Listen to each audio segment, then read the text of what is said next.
Good morning and a very warm welcome to the OER Business Live Middle East webinar on manufacturing, negotiating the new reality. This event is endorsed by Madain, Oman Chamber of Commerce and Industry, and Oman Manufacturers Association. The strategic sponsors of the webinar are Octal, Sohar Aluminium, Misco, Jotun Paints Company, Arij Vegetable Oils and Derivatives, and Al Madina Logistics. I would like to express my gratitude to all our endorsing and strategic partners for their support.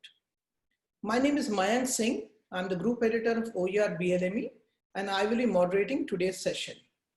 We have a stellar panel to discuss the implications of the pandemic on the manufacturing sector, and we are delighted to be joined by Engineer Saeed Al Rashidi, the CEO of Oman Manufacturers Association, Mr. Agnolo Borim, Chief Operating Officer, Sohar Aluminium, Mr. Nasir Al Malki, who's the Director General of National Business Center, Madain, and Ms. Sama Al Namani, Brand Manager, Jotun Paints Company. Welcome, gentlemen and lady. Before we proceed, I would like to highlight a few procedural points. We will be taking audience questions towards the end of today's webinar. So please do type in your questions in the panel below, which is the Q&A box, with your name and designation. During the course of the discussion, we will be putting up a couple of polling questions for the audience. So please do participate with your response. And finally, today's webinar is also going live on YouTube, reaching a much larger audience. It's my pleasure to invite Mr. Agnolo Borim to set today's agenda, to set the agenda for today's webinar with a short presentation on how Sohar Aluminium has gone about negotiating the COVID-19 pandemic. Welcome, Mr. Agnolo. Thank you, Mr. Mayank, and thank you for the opportunity today to give you a quick presentation on Sohar Aluminium business. So if you move to the next slide, Sohar Aluminium, it's Oman's first greenfield aluminum smelter with an annual production of aluminium capacity of 390,000 tons of aluminum per year. So it's a facility that includes the smelter where we produce the aluminum. We have also a captive power plant which can supply the smelter but also can supply the grid for Oman. And we have a dedicated port facility which normally we receive all the main strategic raw materials that we use in the smelter. We also employ approximately 1,000 employees and about 700 contractors in our site. Of course, we also have indirect jobs created by the fact that we have the smelter here in the region.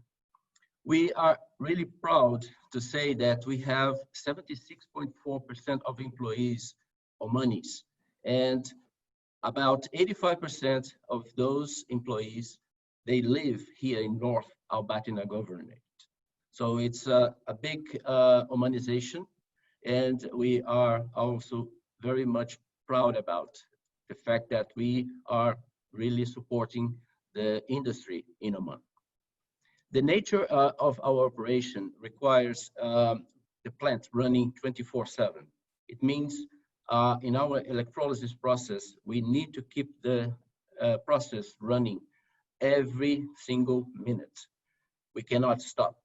So that's why it's important to have really a stable process, and we depend on the energy that we also produce in our power plants. Our business is an important driver for long-term and sustainable value creation to Oman's economy. It's not only the fact that we have jobs, but our product is also used in many other applications within the country. And during this pandemic time, the challenge was to ensure safety of the workforce while sustaining stable operations here in our plant. Next one, please. So talking a little bit about our strategy to really fight against the COVID-19. Since the beginning, we formed an internal committee to really work to mitigate all the impact from COVID-19 in our plant. So we put some protection barriers, and normally following the WHO guidelines. And the first one was the social physical distancing. Then we need to keep people safe and working in some places that we cannot stay close together. And then we separate our offices. We install partitions in our offices to make sure that people will keep the distance. We also increase our focus on personal hygiene. Hand washing and sanitization always has been a mandate for our employees to make sure that they will keep the hygiene also in their workstation. Every time we will keep a safe workplace. We also apply in some places because we have more people working in a special place, and we used to do rotation in the past. So basically what we start to do, we start to assign clusters and making sure that our workforce management was always keeping those clusters. In case of infection, then it was much simple for us to manage and making sure that our employees always will be safe. We also limited the contact time. Many times you are with your colleague and working, but this can be a reason for also contact. According to WHO, this is also another aspect of the infection that needs to be controlled. So we applied this in all the departments in our operational areas as well. And finally, we implement since the beginning the personal protective equipment, which is the mask that we need to use all the time in our tasks, accessing the plant. At the same time, we implemented many other controls, including all the employees accessing our areas, our plant. They have their temperature measured. And we have a special system that recognizes the face, and the employee needs to be using the mask. And then we can also control the health of the employees. We also implemented a self-declaration for all employees to make sure that they will declare that they don't have any symptoms and they can also work on site for employees and contractors. We also developed systems to verify our contractors in their camps. This was a requirement because the safety of our employees depends on also the safety and the health of the contractors. So we implemented this since the beginning, doing audits and making sure that our contractors were also following the guidelines from the Supreme Committee and the Minister of Health. So that's a summary, and for sure we are going to discuss in the panel, but many learning from this challenging time that we implemented, and we are still working to maintain, to sustain, because as you know, we can have another wave, and we cannot relax anytime on what we are implementing and what we are following here at Sohar Aluminium. Thank you. I think it's wonderful, Mr. Agnello, the sort of measures that Sohar Aluminium has taken to get things running and observe all the due precautions in times of the pandemic. Of course, very difficult and challenging times for all industry segments, but of course, the brunt of it is being faced by the manufacturing sector. So we can very well sort of empathize with the challenging times that you've been through, and it's wonderful that you had a well sort of aligned strategy to encounter that difficult situation. Now moving on, I think the importance of the manufacturing sector in Oman can hardly be overstated. It contributes something like 9.6% of the Oman GDP. And that's what the contribution was in 2019. And for this year, we had an ambitious plan of taking that up to around 15%. And may I say that had the pandemic not happened, we should have been close to that goal. But unfortunately, because of the pandemic, till March 2020, according to the figures that have been released by the National Center for Statistics and Information, we are at a minus 12.5%, minus 12.1% sort of a degrowth. So yes, we can attribute that to the pandemic, but these are problems that we'll have to grapple with as the rest of the world is. So at this stage, I would like to bring in Mr. Saeed Al-Rashdi. He is the CEO of the Oman Manufacturers Association. So, Mr. Saeed Al-Rashdi, you saw the context. I mean, Atulya has already given you the context. So, I mean, you're both, you represent the sector and you interact with the sector. So what are your colleagues telling you about the challenges that the sector faces? If we focus on the COVID-19's challenges, the biggest challenge was the closure of many markets where they are exporting to.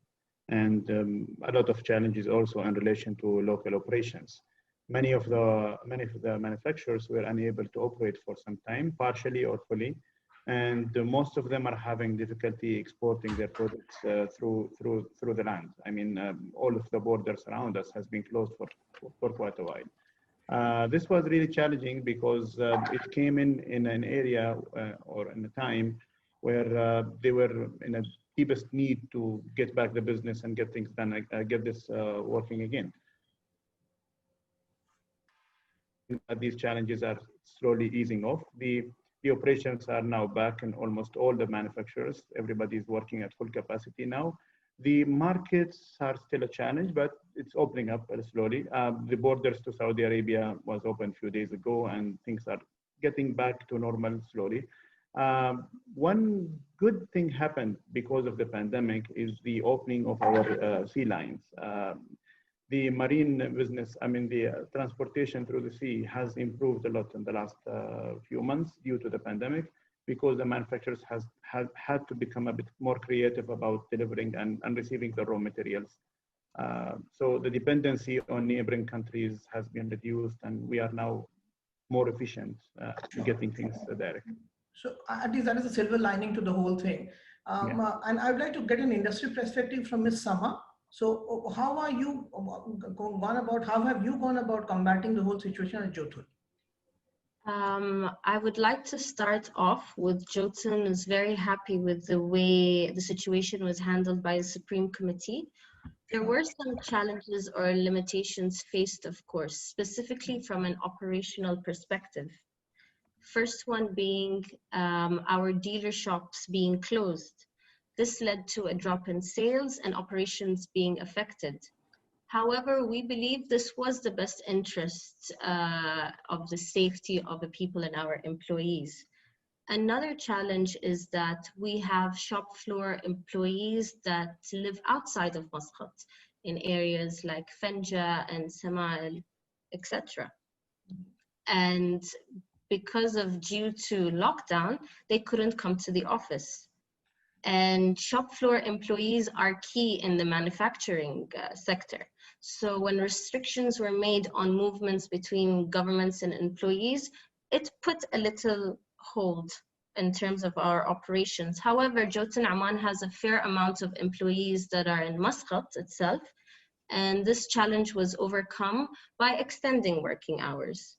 And then we also faced another challenge when our cleaning outsourced company were under quarantine and they were not able to come to work.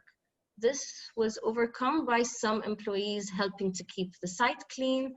There's a lot of waste segregation that took place, and also Jotun hired a separate accommodation to keep the outsourced cleaning companies separate. So there were some challenges we faced specifically in operational perspective, but thankfully we've managed to overcome them. Okay. Now, you talked about a dealer network, and you say that even our employees could not come back to work. And now, are they back to normal? Are you getting 100% of your labor force back, or your dealerships open right now? Yes. The Great. moment. Okay, that's heartening to hear. And I'd like to bring in Mr. Nasir here. I mean, Madain is one of the key drivers of Oman's manufacturing sector. I mean, you have 7 industrial cities in Sur, Sohar, Raisut, Nizwa, Buremi, Rusail, Samel, and then you have Qom and Al Mazyona Free Trade Zone. So what are the tenants telling you about the challenges that they are facing, and how are you helping them? Sir, you're on mute, sir. If you can unmute yourself. Hi, Yes. hello to everybody. Yeah. In fact, Madain was from the beginning trying to address and minimize the risk associated with the pandemic. The most urgent one was health and safety in terms of doing some precautions, trainings, and also visits to the companies. So we started by doubling our HSE team. These are full-time employees who were tackling the problems face-to-face in the field. Madain contributed to minimize the risk and trying to reduce the effects on the industry in 2 ways. One is in the health and safety regulations and enforcement, and the other one also in the financial aspects. From the financial aspects, we stopped asking, for example, for rent collections in Q2. Also, we did some exemptions from penalties in different areas, except those regarding the health and safety, regarding the how to deal with the pandemic. So we had more than 2,300 visits to the companies, and we penalized 42 companies who were not that strict with the pandemic. Also, we eased the financial aspects from like stopping any interest on late payment. We didn't ask people to pay rent until also end of 2020. We rescheduled a lot of pending payments prior 2020, so it will not put pressures on the manufacturing. Also, from the health and safety perspective, we created an emergency room where we work 24/7. And we also send all of these contact details to this emergency room. Even we have a WhatsApp number and also a landline number. Okay. So Madain did a lot of things in this perspective. Sure. Just 2 things from what you said. It's great that you've done a great amount of supervisory work in terms of HSC, and you've also deferred your payments. But have you reduced tenants, the rent that you're charging from tenants, one? Secondly, you're also the Director General of NBC, which is basically the incubator for SMEs. How are you helping SMEs in particular? Because a lot of manufacturing companies are small and medium enterprises. From the reduction, yes, we eliminate like 3 months payment. Okay. And we were ready to just extend any rescheduling after 2020. We got a hit also financially as Madain, because also we have to do some development. We have to serve our community in a better way, but we are committed to support all of these companies. The good thing also, we didn't file a single bankruptcy or closure in the manufacturing sector within Madain. No company was like, let us say, severely affected so that it can it go to closure. And this is a good thing. Manufacturing industry was working to some extent. Regarding national business centers, it is unexpected, happily to say that our company's income in average increased by 35% in Q2. Yes, some companies were affected directly, but some of them, they did very well because they are into the demand of pandemic requirements like medicals and medical supplies, detergents and cleaning and all of these areas. They recorded 440,000 income in Q2, and these are only companies under incubations. Sure, sir. That's wonderful. Sama, Mr. Said, some of you operate out of Madain. I mean, what Madain has done, is this enough, or you have you want more from them? No, actually, I would like to mention that we have benefited a lot from Madain, and I think it has been a good coordination with their organization and ours. Like he mentioned, there was a lot of site visits that took place to ensure that regulations were being followed. And this was good also because it guarantees whether sites are following Supreme Committee decisions as well. And they did. I know that Madain circulated videos on on measures to take during the pandemic, and they documented the best practices. And Jotun did participate in this video, and visual tools are way better, in my opinion, than written rules and regulations. If you're happy as a tenant, that's enough, I guess. That's what I wanted to say. A quick word, Mr. Said, anything that you're hearing in terms of Madain, is enough being done, or there needs to be more that needs to be done? I can say a lot of things when Mr. Nasser is not around. No, you can. I'm just kidding. They did a fantastic job. And Madain was one of the entities that were mostly praised. You have to know that they are not legally binded to offer whatever they have offered. They were not legally binded to waive rents and to support their tenants as they were. But considering that they are representing the government side too, this was a fantastic job. And I think Madain was one of the areas where we feel very happy that we got the support that we are needed. That's great. Obviously, there is plenty even to do more, but we can't say more than. I can know this is great work. I want to come back to Mr. Agnello. You have a huge production capacity. Have you gone back to 100% production right now? Well, in fact, we didn't reduce our production capacity.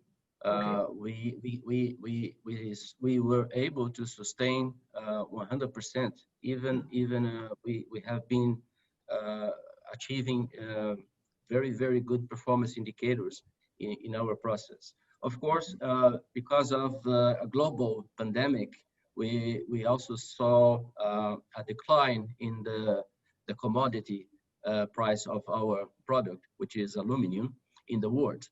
So this also had an impact on our business. But now we can see that the world is coming back. Operations and consumption is returning. Even in China, we can see a big consumption happening. And this is something that is also helping now the price of the aluminum. And what we saw also during the pandemic time, of course, many manufacturing industry, they reduce production, but some industry which requires aluminum, like packing, they produce much more for food or for medical products. So this was also a positive outcome. But of course, we want to see the world coming back because consumption of aluminium can be much higher in the world. So there are opportunities, even in this pandemic. I guess there are certain sectors like Madain has gone up. They're saying that SMEs really did a lot of good work, and they're actually their revenues went up. You're saying aluminum production is up or consumption is up at least. And a good point that you made, saying that because of the logistical issues, that brings us to the second big topic of discussion today, which is exports.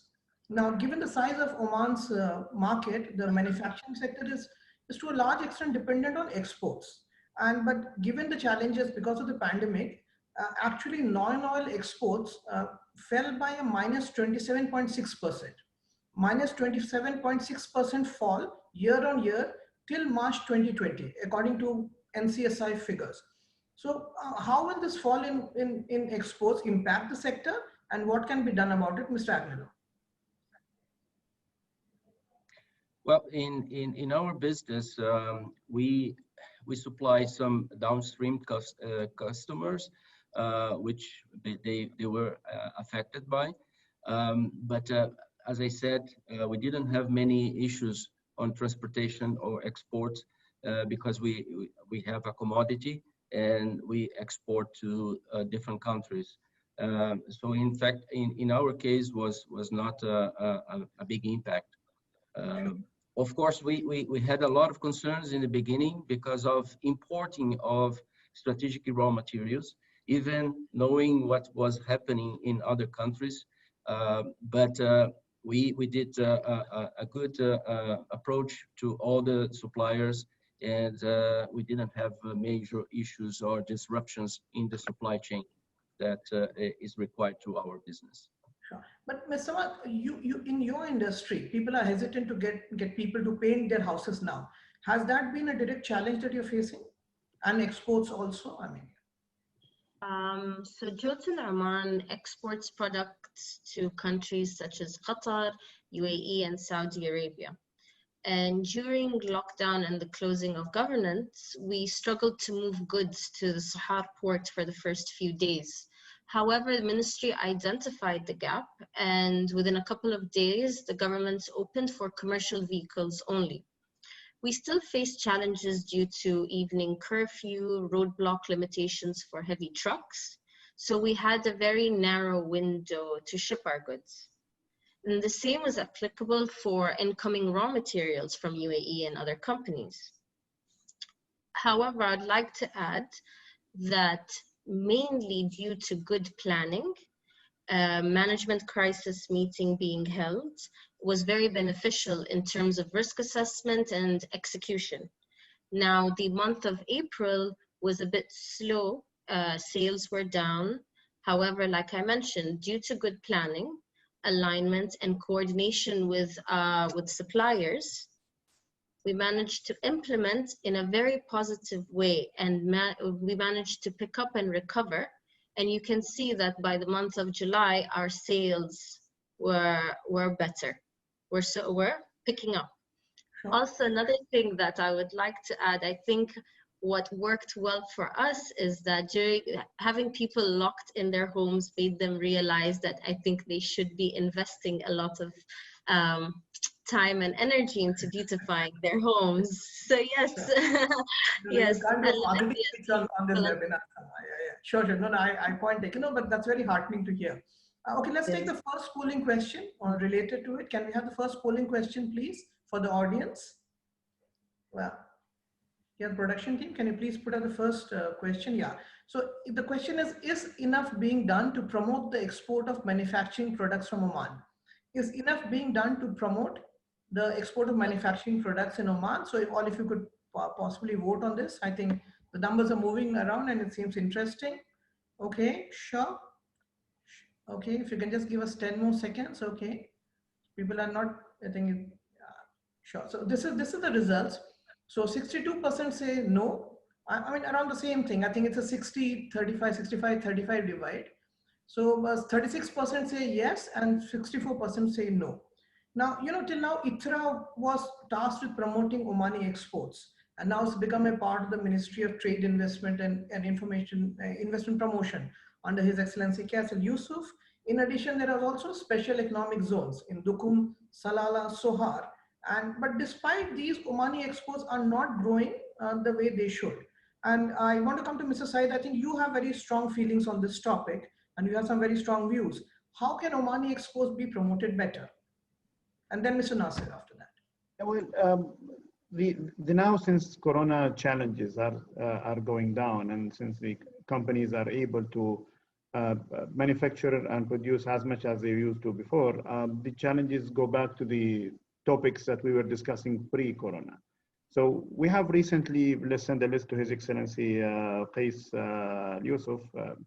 We are very excited because he was the one who was with us in the Chamber of Commerce, defending the rights and standing with the manufacturers and trade businessmen. And now he is the one who is handling the ministry. So we are very excited. I think his point of views will be very compassionate with what we are, and he will be very understanding to what we are looking for. We have sent him around 15 points. The main focus was how can the government, considering their current economic standing, how can the government support the sector? Usually, historically, most of the support will cost money.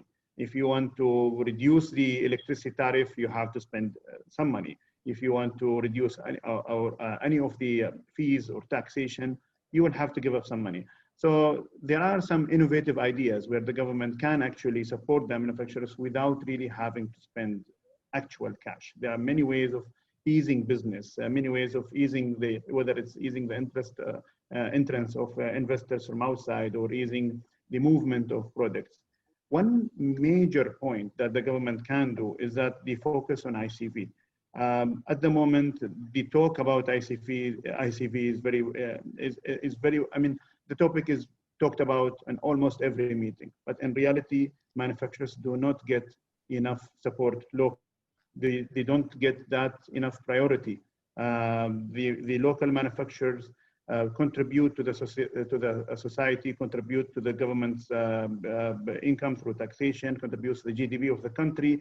But at the moment, if a manufacturer fights into a tender with imported items, there isn't much preference given. We have, along with His Excellency Kaisal Yusuf, he was handling, or he was preparing a very good report that analyzes the situation. The biggest change we are hoping to see is that there will be item by item preference by 10% to Omani products. If they do that, we think that it will make a huge difference. At the moment, tenders are every tender is being asked to give 10% to the Omani market.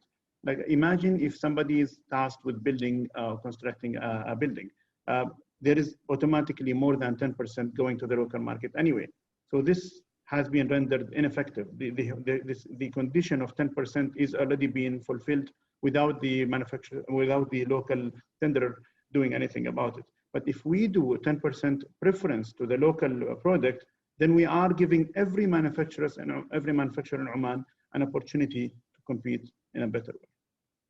Sure. So what does it mean when you're saying 10%? I mean, how would that help exports? Sorry. I was in this case I was talking about the local consumption and specifically government tenders. For the exports, we had OREX, which was as a committee organizing a lot of exhibitions outside, and it was a very successful experience. Almost all the manufacturers who have been participating in these exhibitions has been very happy because they were getting orders from outside. The biggest thing that the government can do through ITRA, and I've discussed this with ITRA, and now since ITRA is coming back to the ministry, is to have a proper database of manufacturers in Oman. At the moment, there is no single database for manufacturers in the country. If somebody from outside wants to buy an item in Oman, he wouldn't have any idea where to look for. So ITRA, being ITRA, and even if it was being part of the ministry now, should have that database, should have a database of all manufacturers and make it easy for people. One more thing we suggested was to have some kind of an online exhibition that is continuous throughout the year. So manufacturers wouldn't just see a list of items or list of manufacturers. I mean, when a visitor comes from outside, you should be able to see the products, kind of have a way of communicating with the manufacturer. That is not a very hard to do, technically speaking, but the hardest thing is to get accurate information of the manufacturers and what products they're producing. No, point taken. Great suggestions. One, to have a list of products, Omani products. Secondly, to have a digital exhibition. Mr. Nasir, your thoughts on this, on promoting Omani products? Yes, Saeed, he said it all, let us say. I want to add that Madain took advantage, or let us say, took the initiatives from the beginning, and we started campaigns in Africa mainly, and we were very successful. We had a lot of deals for those who came with us. This is an annual event. We hold it every year, and we saw a lot of demands for the Omani products. We want to see more contributions of Omani products in international exhibitions, not only for the Omani products itself, because these contributions can create also interlinks between different industries and create new opportunities. I totally agree with the online database, which we started something now, but we are not yet ready to say anything about it. So let us say we hope we can do something in future. Sure. Now, we spoke about exports, but actually it's not just exports, and I want Mr. Agnello and Ms. Sama to come in. And not just as from your company perspective, but not only are you facing threats in exports, but actually some of the large players are coming and eating into the market in Oman also. I mean, actually, there have been dumping charges in steel and cement. Oman actually enacted an anti-dumping law in March against cement producers who were dumping products from the region into Oman. And then there's a mismatch in scales. I mean, look at the size of companies in the region, and manufacturing companies in Oman are much smaller. So, I mean, in terms of price, in terms of effectiveness, they have an advantage. Now, how can these be combated? Mr. Agnello first. Well, I think in this case, we are not seeing a big impact, as I mentioned before. Of course, our customers, which depends on export, they are seeing much closer the impact on tax, which some countries like US, they are applying. So this is a concern, but it's not really impact on our business today. Sure. Okay. Which is for sure is an issue for the country. I think for sure manufacturing needs to have a clear regulation to make sure that we will not have this kind of issues affecting our supply chain. I think it's really important to have a clear regulation and support the smaller manufacturing companies. Sure. Sama, any thoughts? Yes, I would have to agree with everything Mr. Agnello said, that impact is not very heavy in terms of import in our business today. However, if you have clear regulations, support, everything, it won't have a very negative impact. Sure. Come to the government. I mean, because, you know, in what ways can the government help the sector? I mean, because I'm sure, and I want to come to Mr. Saeed. I mean, as Oman Manufacturers Association, what is your wish list, or at least a couple of things that you want the government to do right now? Well, I don't think I can list the items that can be done, because as I told you, there are more than 15 to 20 points that we've been discussing. Yeah. But I think that one of the largest profiles we're handling is what I mentioned initially about the ICV. If the government decides to really give a preference to the Omani products locally, then it will make a huge impact, because in Oman, the government is one of the biggest spender, one of the biggest purchasing entities. The second thing is files like, for example, CRT. The electricity tariffs are now cost reflective. Since that started, the electricity cost has increased heavily, and there are some manufacturers, I know Sohar Aluminium are members with us, but they have their own power generation, so they are not suffering from this. But there are many manufacturers who operate 24/7 and cannot go down, cannot stop, because stopping will cost them a lot of money because they have to reheat the ovens and the furnaces. These kind of businesses are suffering a lot because of the electricity tariffs, and this is something that we are now discussing with the government and looking for ways of how to mitigate and how to work it out. There is a proposal being sent by the Ministry of Commerce that will be a KPI-based cost of tariff that will give benefit to companies that adhere to Omanization, that purchase from local market their raw materials as much as is possible. It will reward them with better rates. There are many creative solutions which you can implement that doesn't cost the government that much money, but at the same time will have an impact in the local market. Let me challenge you on both the points. Now, this is not a new thought saying that, ICV and local companies should be given preference. So it's been around for a while. Why is this not happening? Secondly, on electricity tariffs, this is not sustainable from a fiscal deficit point of view. You cannot have electricity being subsidized forever, because that's a huge bill for the country. Now, you think that these are resolvable issues, and what can be done to address them? Because we have multiple interests at work here. ICV is not being implemented the way that we want it because of Oman have entered multiple external agreements with GCC and with other countries, which doesn't allow them to favor the local product. But what's happening in reality is that many of these countries are actually doing it. So now it's a time to decide whether we really want to commit ourselves to an extent where we are damaging our own products and we are allowing people to import to us. I think the minister knows this case very well, and I think I am really hopeful that he will make a big decision in this regard. As of the CRT, we are not saying that the government should subsidize directly to the manufacturers, but what we are saying is that imagine a manufacturer who is working 24/7 the whole year.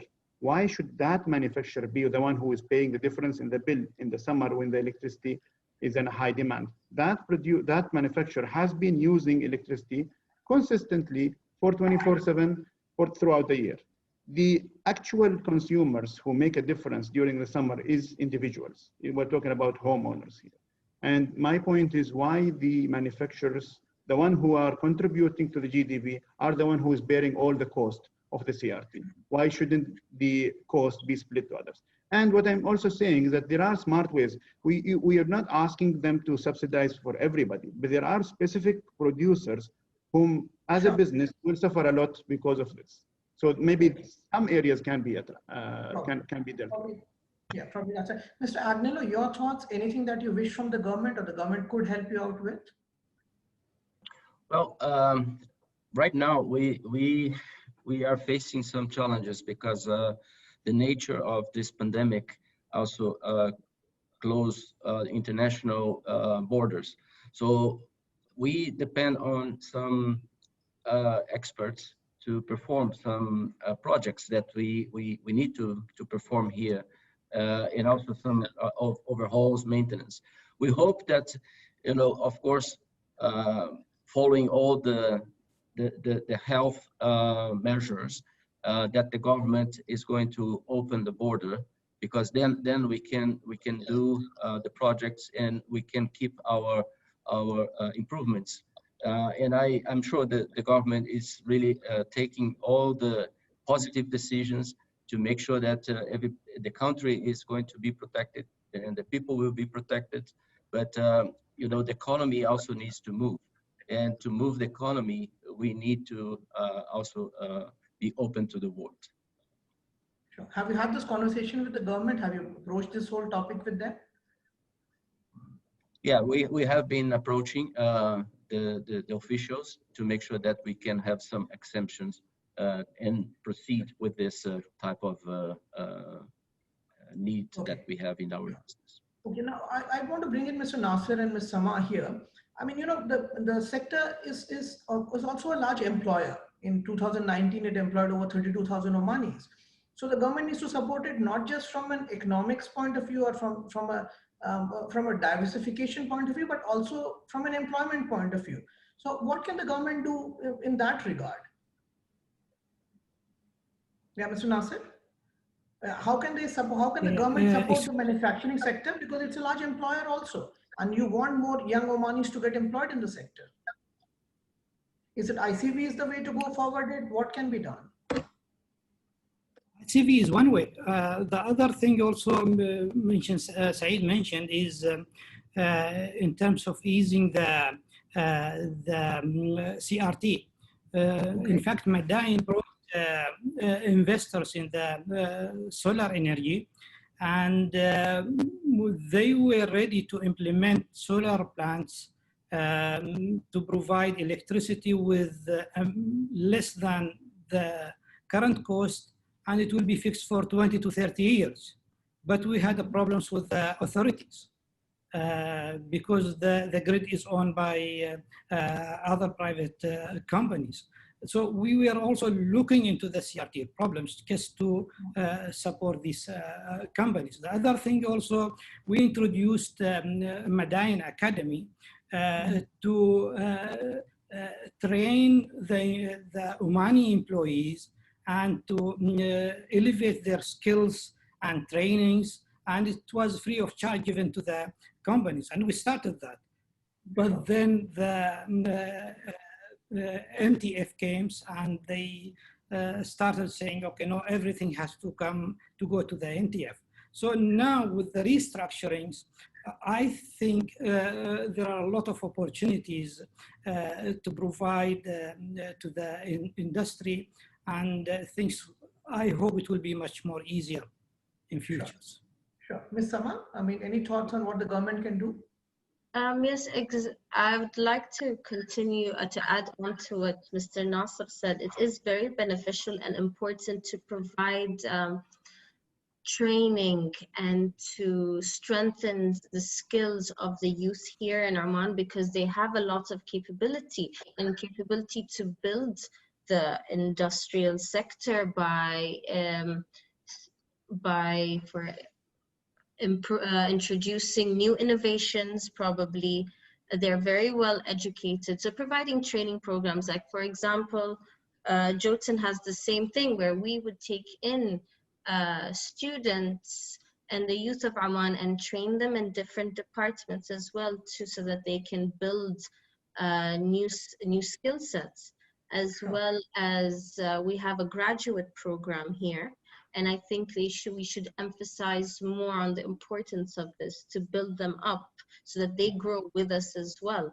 And these graduate programs are very, emphasize a lot on intensive training and education as well. So yes, I think that's an important point. I mean, because the industry has been talking about a skill gap, and what Madain is doing and what Jotun and I'm sure the other companies also doing would help.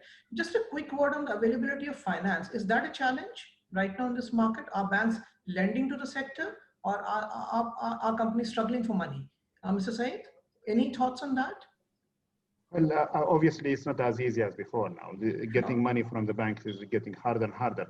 This is a bit of an irony. The banks now have more money in cash to loan, but they are now scared to give it to anybody. So now if you can prove that you are feasible, and if you prove that you are able to deliver back, you will be getting cash easier than before.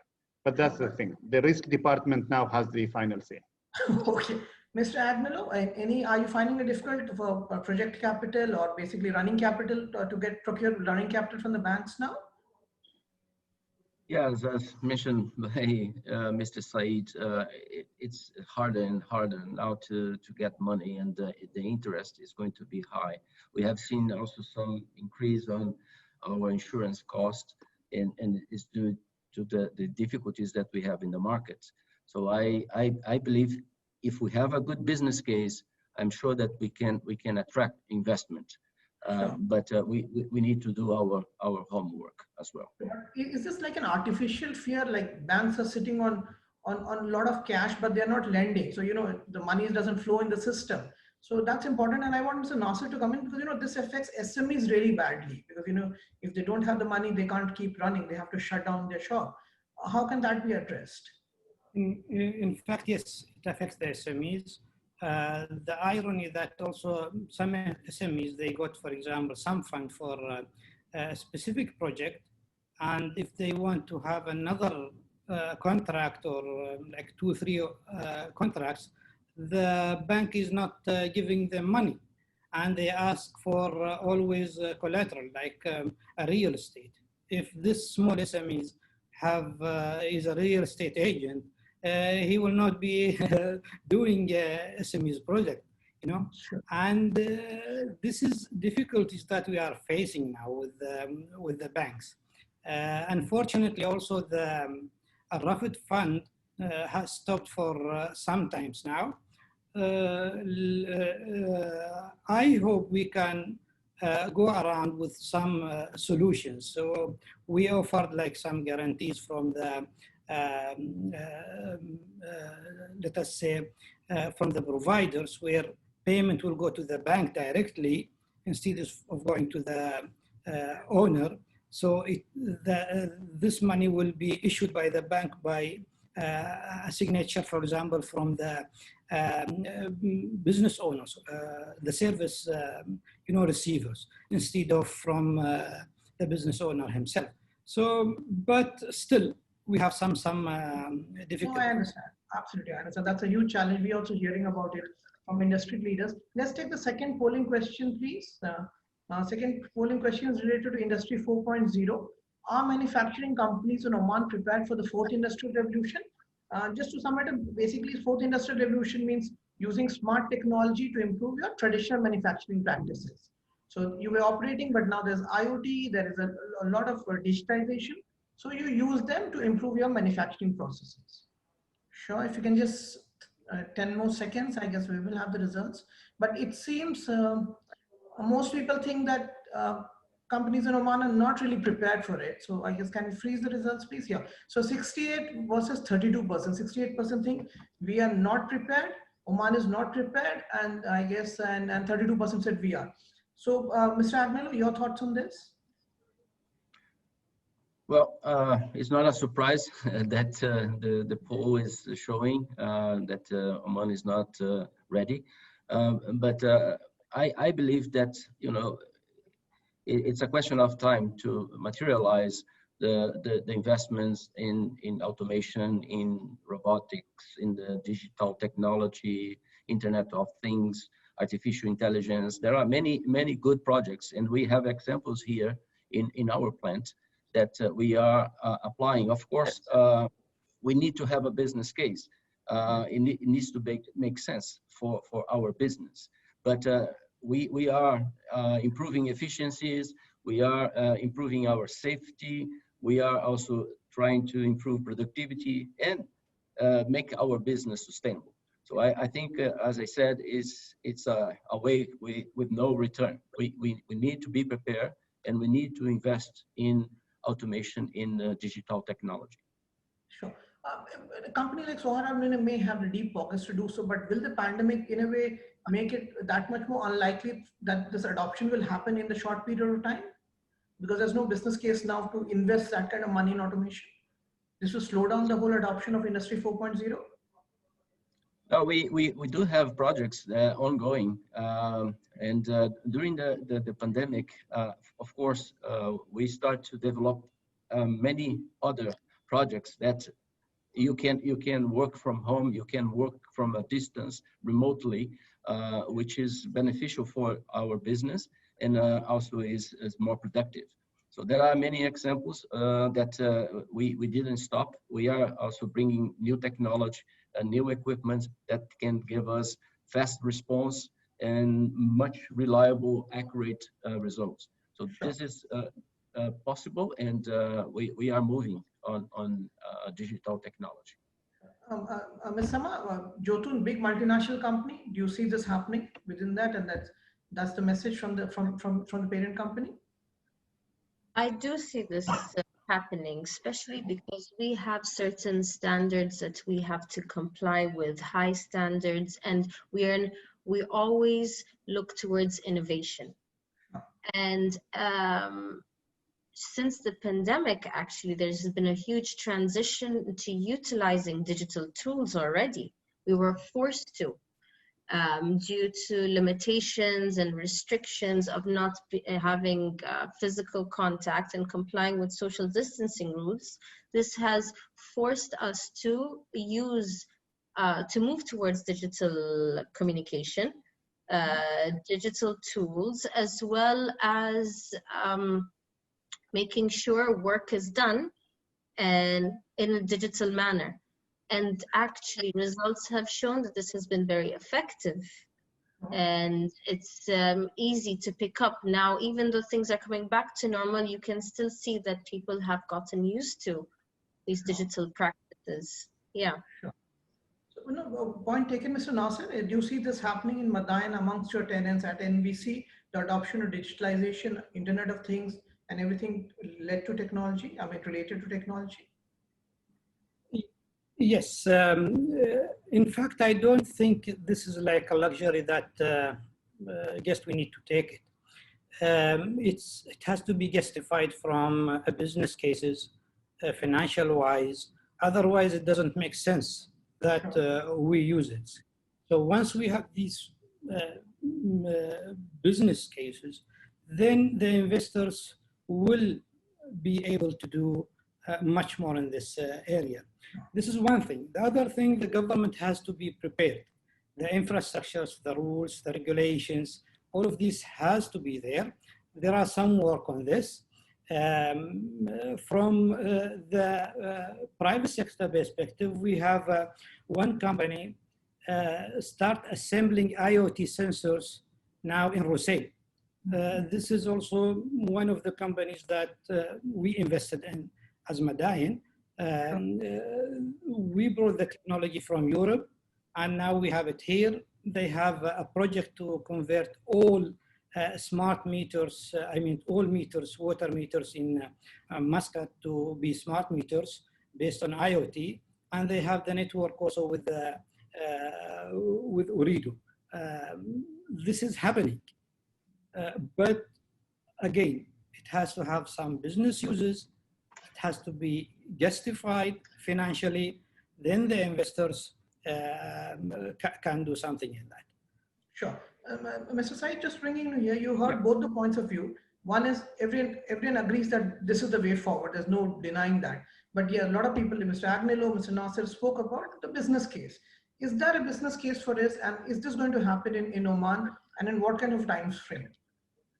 As a person who comes from a technology study and core career, I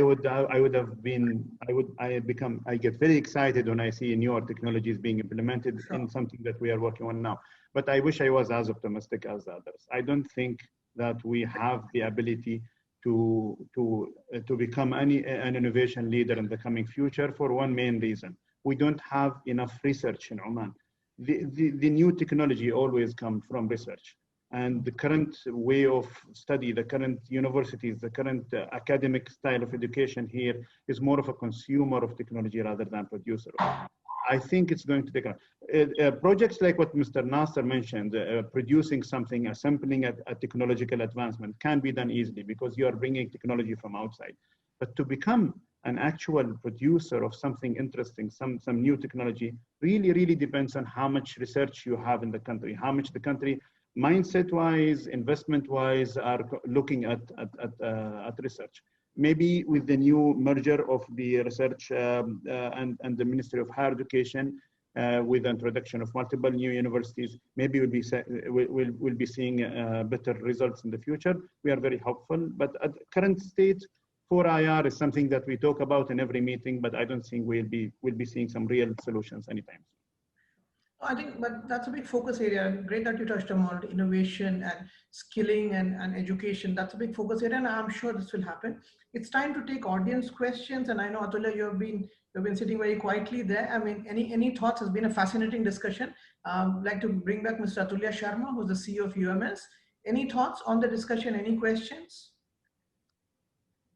Yeah, I think it's been very insightful hearing from both the practitioners and the actual policy makers, if I may call them that.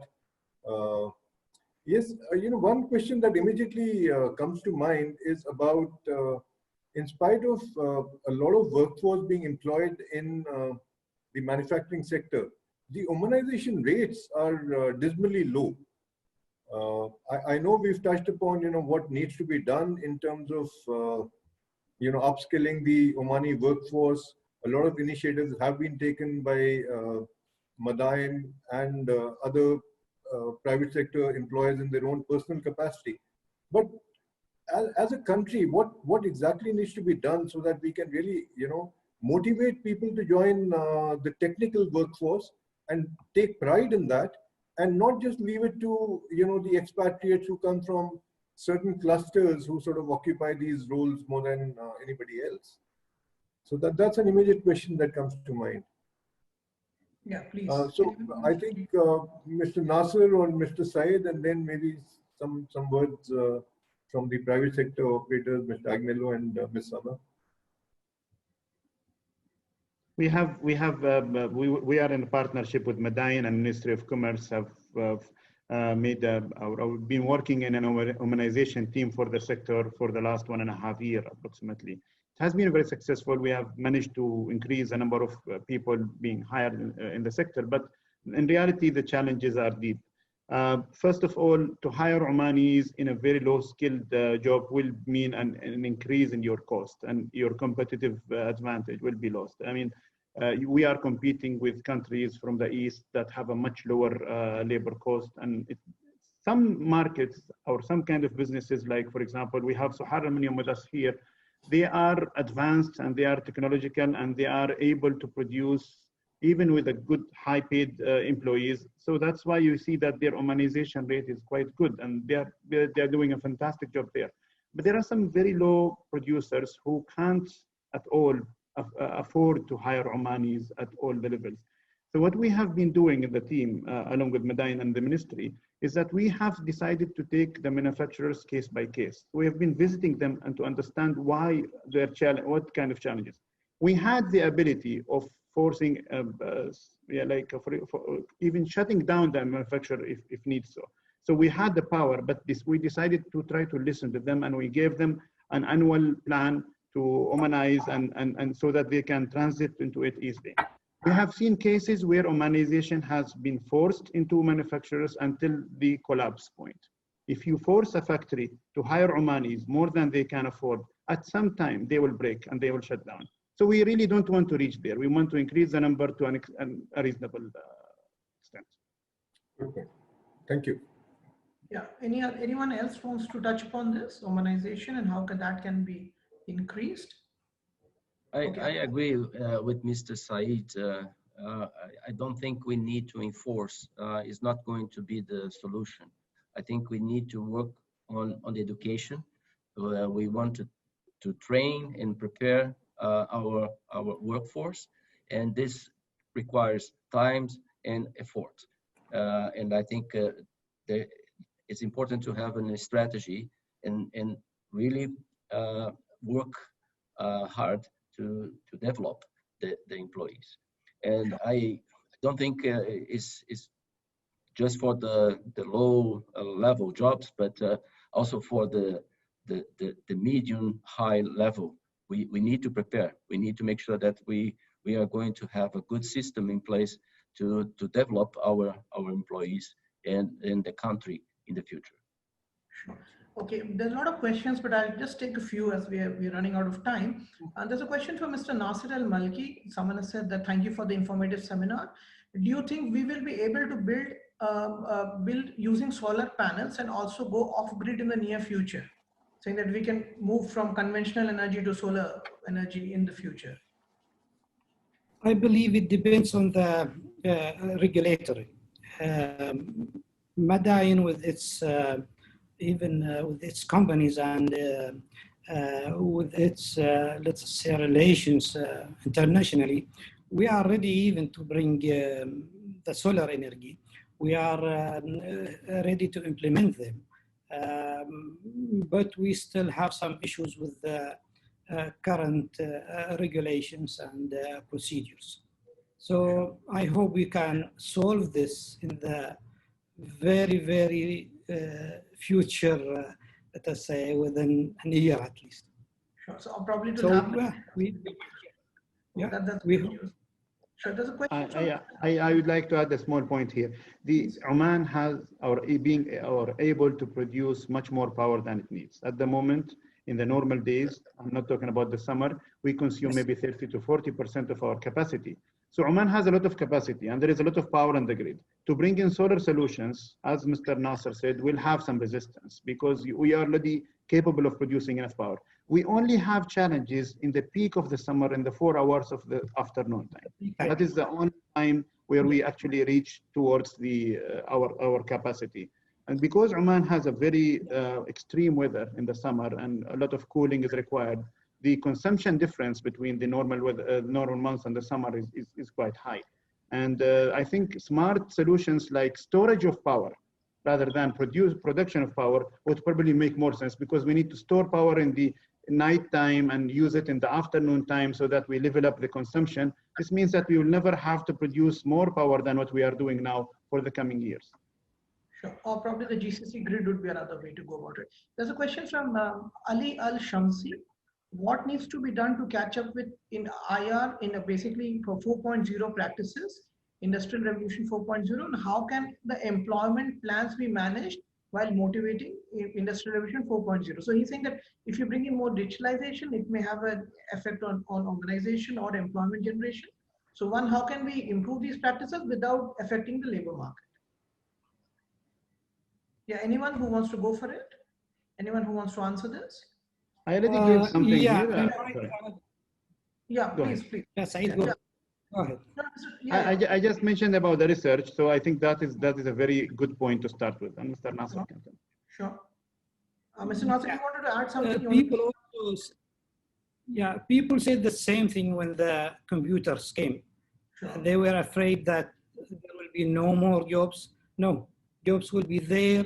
New jobs will be even much more payment for those new jobs in data analytics, AI. A lot of new opportunities will be open. This does not mean that this is the end. No. The future is always bringing new jobs, new requirements, and new challenges. Sure. There's a question from Satya Bodha. He's the head of corporate strategy, MISCO, and he says that Supreme Committee really did a great job in managing this pandemic, especially for the manufacturing sector. But for survival and continuity of business, is there anything special help that the government can do, like in reduction of power, water tariffs, or in raising funds for working capital and special projects? So basically, he's saying that what else can the government do apart from the way they manage it in terms of electricity tariffs, power tariff reduction in those, or helping in raise funds for capital and special projects? We have touched upon this, but yeah, if you can kindly throw some light on these, please. Anyone? Mr. Agnello, what else can be done in these things, raising capital and reducing tariff or fee? Well, it's difficult to talk about what the government can do, because they just did a big reorganization, and we have a lot of hope in the new government that has been formed. Of course, all the support from the government, it will help, but we cannot just keep subsidizing the business. We need to make sure that the business will be also self-sufficient in terms of performance, in terms of results and profitability. I believe that's what the government now is going to start doing, and for sure starting with the government itself, because there are many aspects that today the investments in infrastructure and maybe in things that is not a high priority for the moment needs to be redirected to the focus on what is needed for the country. This is the last question that I'm taking, though, because we are running short of time. What initiatives are in place to woo foreign investors to set up manufacturing facilities in Oman? How do you woo foreign investors or FDI into the country? Sama, you have any thoughts on that? You've been sitting very quietly for a while now. Yeah.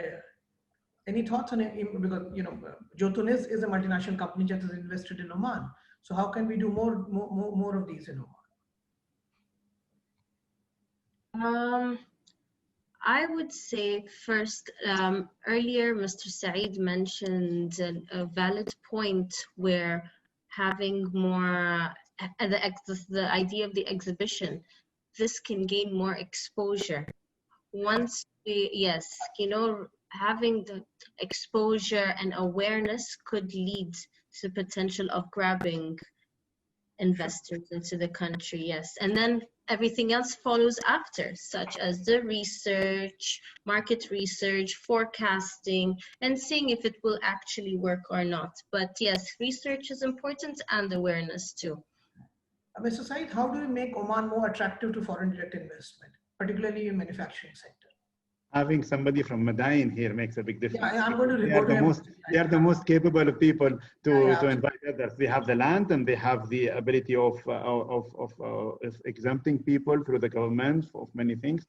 I think the government now will, I mean, we have been saying this for a long time, but we are going to attract people now. I think there is a big change that's going to happen now. Omanization rules should be eased off a little bit or made in a smarter way. The reduction or the support in tariff, for example, in electricity and water, should be also affiliated with a KPI that takes care of local benefits for the local society. And I think Mr. Nasser might add. Yeah, Mr. Nasser, Madain needs to attract more investment. Madain have revisited the rules and regulations that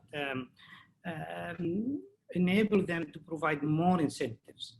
Now we can give sanctions up to 99 years for investors. We can sell even properties. We can sell lands from that under Madain. We are more flexible into negotiating for the having a developer. We can even allocate one estate, a new brand estate with 10 million square meters for a new developer. So we have a lot of initiatives here to just make Oman more attractive to the investors, where we have almost every options that other people provide and more yet. Okay, sure. So I guess that should be music to the ears of people who are looking at investing in Oman. We completely run short of time, so we just go with the closing remarks. And I'd like to start with Ms. Sama. There's a new council of ministers in place, new government in place in a way.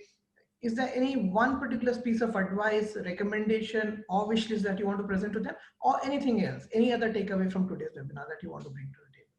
I think most important thing is to acknowledge the good job the government has done so far, and to thank them. And I would suggest to keep up the frequent communication with between them and us and the organizations, because this will lead to alignment, coordination, and that leads to effective results in the end.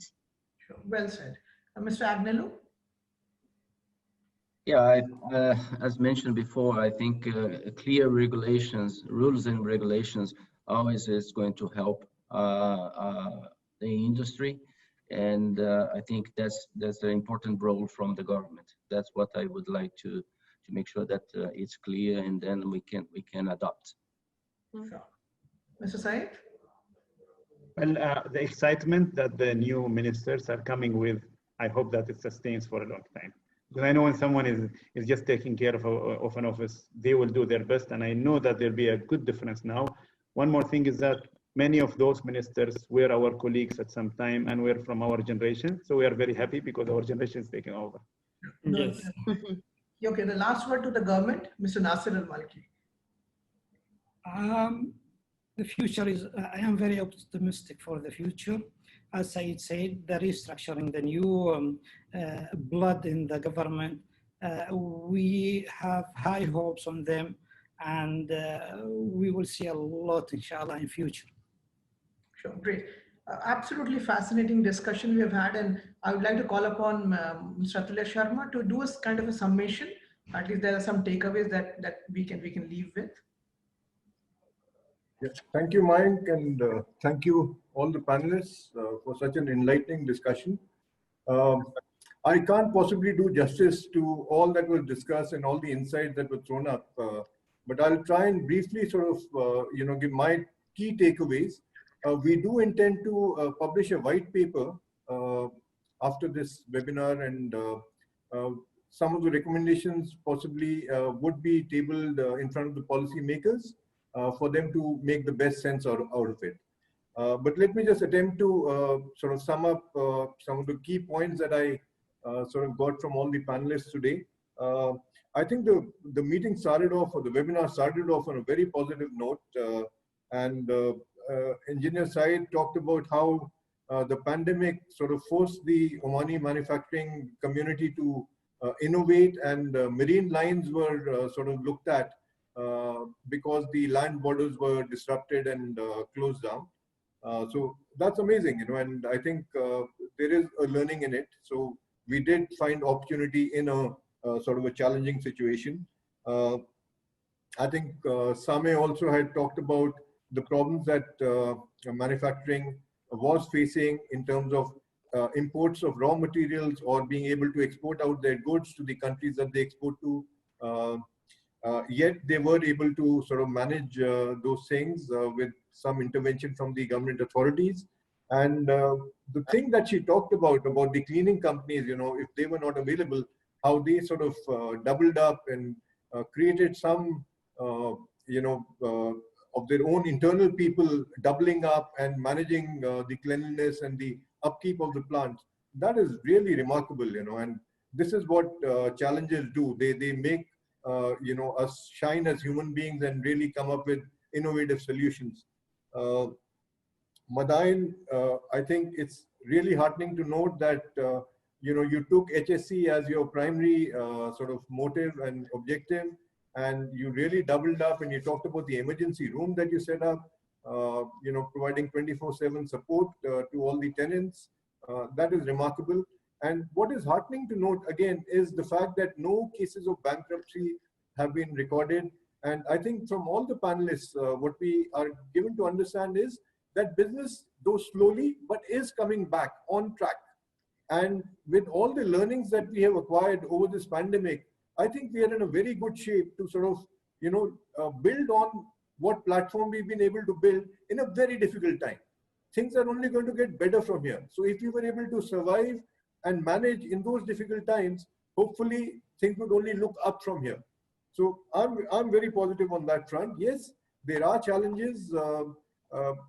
I think Engineer Syed and Mr. Nasser talked about, the fact that there are challenges in terms of ICV and, the Omani products being used on any sort of tender, especially for the government, so that some preferential treatment is given to the Omani manufacturers. That definitely ought to be done. And the government definitely has to find ways of supporting the local manufacturers, who otherwise, as Engineer Syed also said, are contributing a great deal to the local economy, may it be through taxes or may it be through direct employment, and keeping the wheels of the economy going. So definitely, the government needs to, be considering that. And I think, again, everybody sort of said that with the new restructured government and the new panel of ministers coming in, there is a lot of buoyancy and there's a lot of excitement. Let's not also forget that Oman now is subscribing to the manufacturing of well-being, manufacturing for well-being for 2040. And we are going to be adopting a lot of new technologies and new communication tools to make sure that Oman is at par with, like the UNIDO reports, the United Nations Industrial Development Organization says that Oman should, by 2040, be in a position that today Ireland and Singapore are in, where we can really be at the cutting edge of technology and be able to get all the new IR4, as anybody sort of refers to it in those terms. All those technologies should be in place so that Oman can really have a very buoyant future as far as the industrial and the manufacturing sectors are concerned. So Yeah, I will give you a detailed take, but I think we're already getting late, Mike. So I would like to thank everybody who possibly sort of could join in. Again, thank you very much for the public sector. Thank you very much. Thank you, sir. Thank you, Mr. Nasser. Thank you, Mr. Engineer Saeed Al Rashdi. Thank you, Mr. Agnello. Thank you so much for joining in. Thank you, Sama. It was wonderful to hear your insights and views. And Thank you for a having me. big thanks to all our endorsing partners, Madain, Oman Chamber of Commerce and Industry, and the Oman Manufacturers Association. I would also like to express my gratitude to our strategic sponsors, which are Octal, Sohar Aluminium, Jotun Paints, Misco, Arij Vegetable Oils and Derivatives, and Al Madina Logistics for their support. And finally, our heartfelt thanks to all our viewers for watching today's webinar. We will be uploading this webinar on YouTube so that you can take a closer look. And we shall be sort of circulating a white paper, as I said, for having some action points and see how we can take things forward as an outcome of this webinar. Thank you so much and have a pleasant day, everybody. Thank you so much. Thank you. Thank you. Thank you. Thank you, Thank you. everyone.